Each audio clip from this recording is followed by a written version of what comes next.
Hola, buenos días y bienvenidos a JJ Relojeros.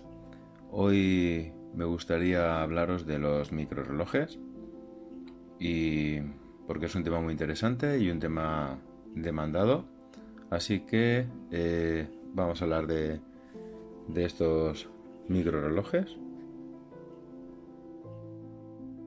que son orológicamente unas piezas muy interesantes. Y sin más, vamos a empezar el vídeo, vemos la intro y comenzamos.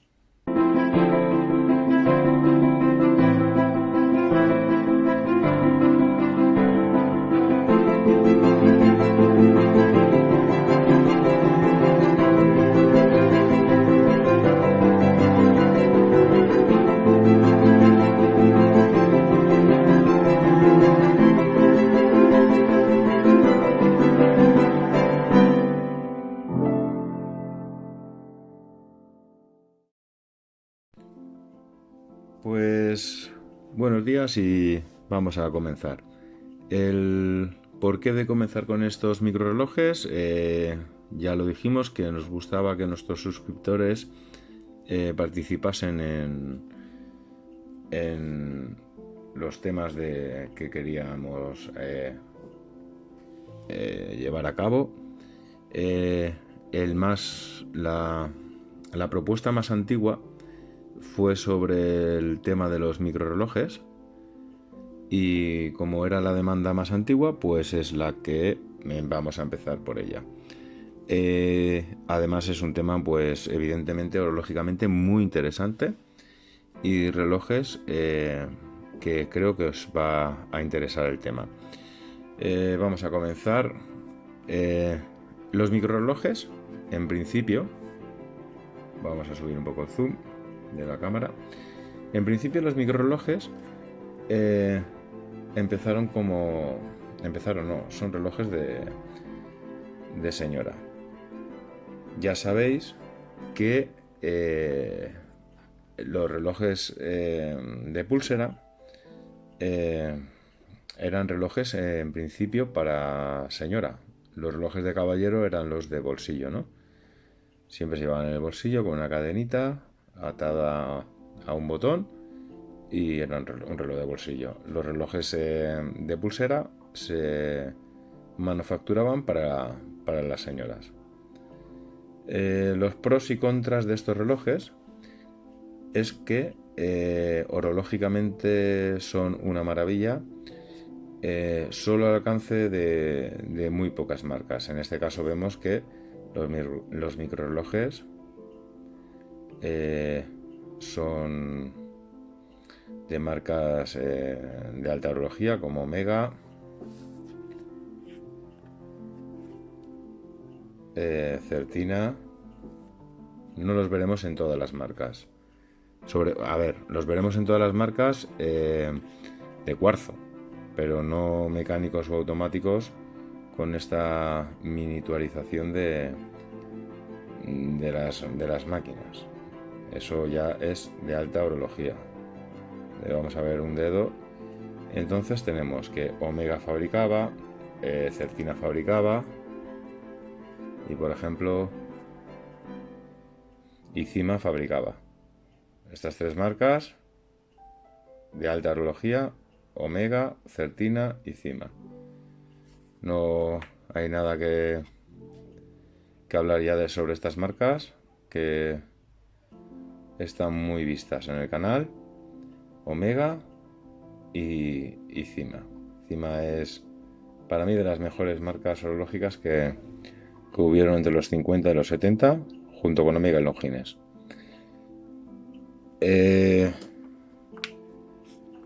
Vamos a ver. El contra de estos relojes, hemos dicho lo bueno que tenían estos relojes, que es las máquinas que tenían. Por aquí tengo una abierta. Por aquí tengo una máquina abierta, que es lo que lleva este reloj. Una verdadera joya, una verdadera obra de arte. A ver si se ve bien. Yo creo que sí. Esta es la máquina mecánica de, por ejemplo, este reloj. Una verdadera obra de arte. Una miniaturización increíble, al alcance de muy pocas marcas. El problema, pues el problema que yo veo a este reloj es que no creo que haya mucha diferencia entre un hombre y una mujer en su visión. Y yo creo que a partir de los 40 ya sabemos que todo el mundo pierde visión de cerca. Y la verdad es que, no sé, lo veo un poco complicado ver la esfera tan pequeña a la hora. Pero con falta de luz o... no lo sé. Pero bueno, a lo que nos interesa ya por hablar de cosas positivas, pues es un gran logro estas máquinas que verla por dentro es una verdadera joya. Concretamente es muy complicado porque, por ejemplo, este reloj, esta máquina, vamos a cogerla de la corona porque ya está limpia y para no mancharla. Es muy complicado de reparar. Concretamente, el escape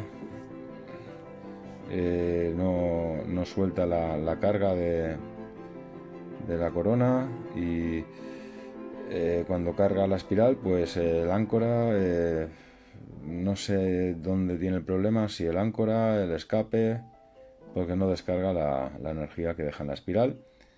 Y estoy comprobando por qué no funciona este reloj. Está limpio, muy bien engrasado, muy bien lubricado, pero no funciona. El problema de estos relojes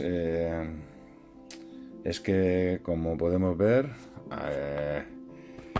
vamos a ver, por herramientas, estas herramientas son suizas de orología, herramientas suizas.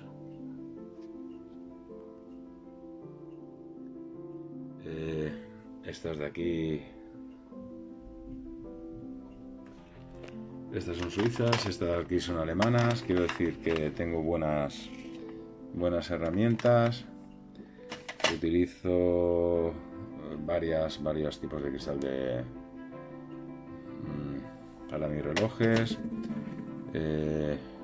lupas con luz, pero es muy complicado. De hecho, solo sacarlo de la caja es complicado porque se necesita herramientas muy delgadas, muy delgadas. Ahí está, muy delgadas. Hay que llevar cuidado de no estropearlo. ¿Por qué? Por ejemplo, la caja es bastante sensible, es fina, están muy bien hechos, pero no son muy robustos. No es como un reloj de buceo, un diver o en español un diver, porque es un canal en español y bueno, vamos a dejarlo ya en diver. Y aquí, al sacarlo, por ejemplo, vemos que alguien, esa pestaña la tiene doblada. Alguien, al abrirlo, esa pestaña tenía que estar fija. Vamos a ver si lo podemos ver. Vamos a subir el zoom. Bien, a ver si enfoca.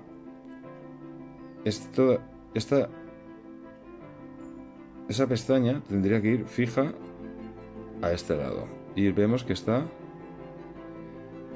introducida dentro. Con lo cual nos tocará sacar la carátula o el fondo. Quitaremos la corona. Intentaremos quitaremos la corona. Fijaros. Es que es micro. Habrá que introducir, para sacar la corona,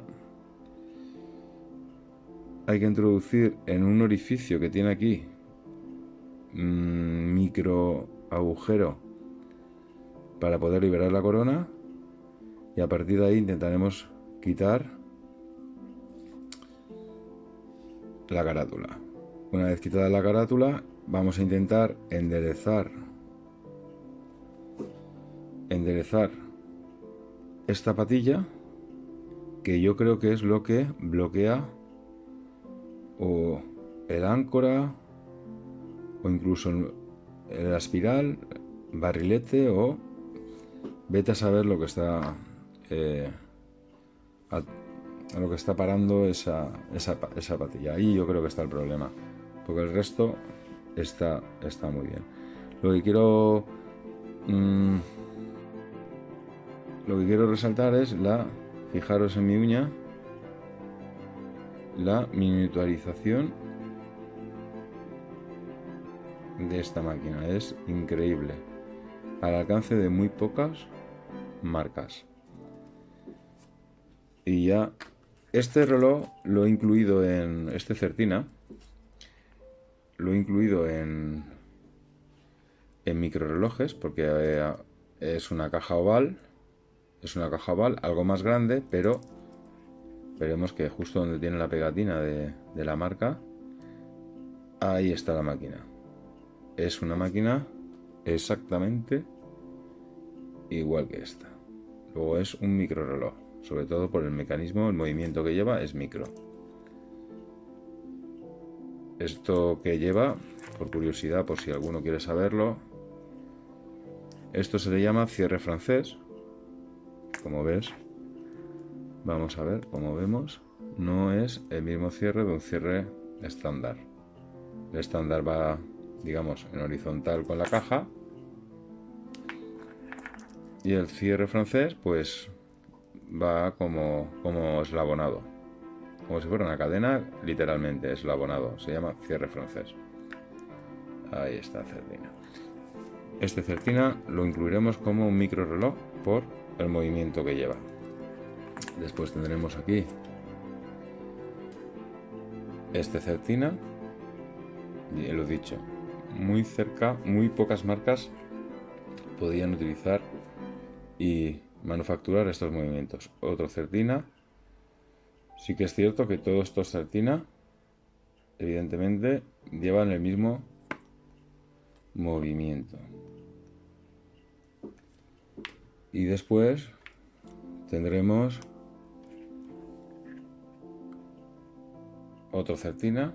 Este es muy bonito, es algo diferente, muy atrevido para la época, en estos colores tan llamativos.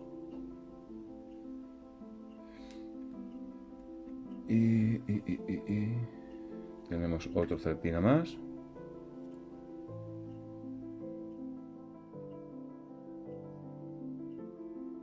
Fijaos en comparación con el dedo lo pequeños que son.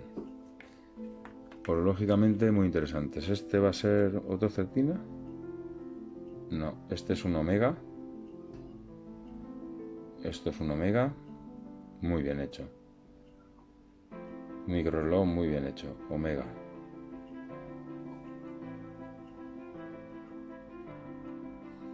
Solo al alcance de muy pocas marcas podrían hacer esta manufactura. Marcas de alta horología como Omega, Certina ya mostrados. Este es un Cima. Un gran valor horológico. Y no solo, si de reparar es muy complicado, pues fabricar esto era muy complicado. Vamos a ver si lo enfoca bien. Qué bonito este Omega. Qué bonito. Hoy en día no son relojes perdón, hoy en día no son relojes que estén muy de moda. Tiene sus épocas. Mirad este Cima.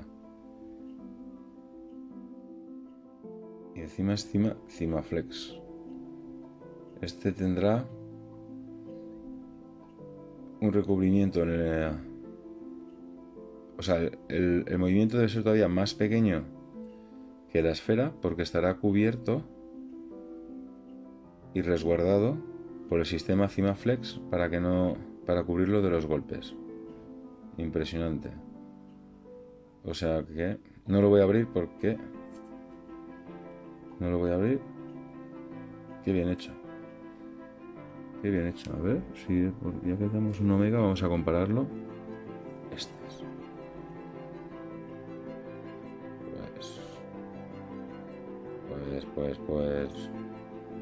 Pues no sé yo qué deciros. A gusto de cada uno. Yo me quedaría con este. Me quedaría con este.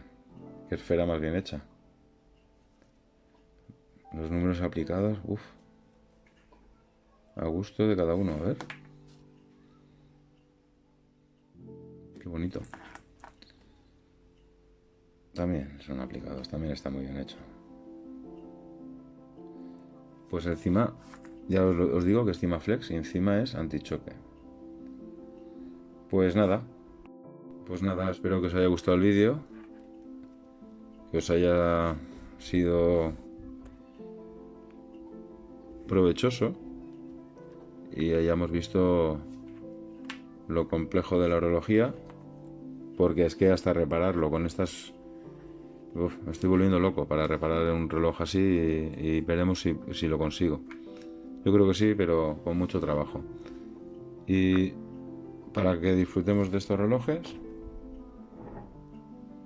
espero que os haya gustado y que nos haya iluminado algo sobre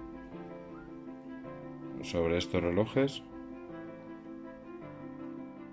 y lo complejo que eran fabricar estos relojes. Pues aquí sí, yo creo que sí que se van a enfocar bien. Sí. Lo complejo que era fabricar estos relojes y orológicamente el valor que tienen.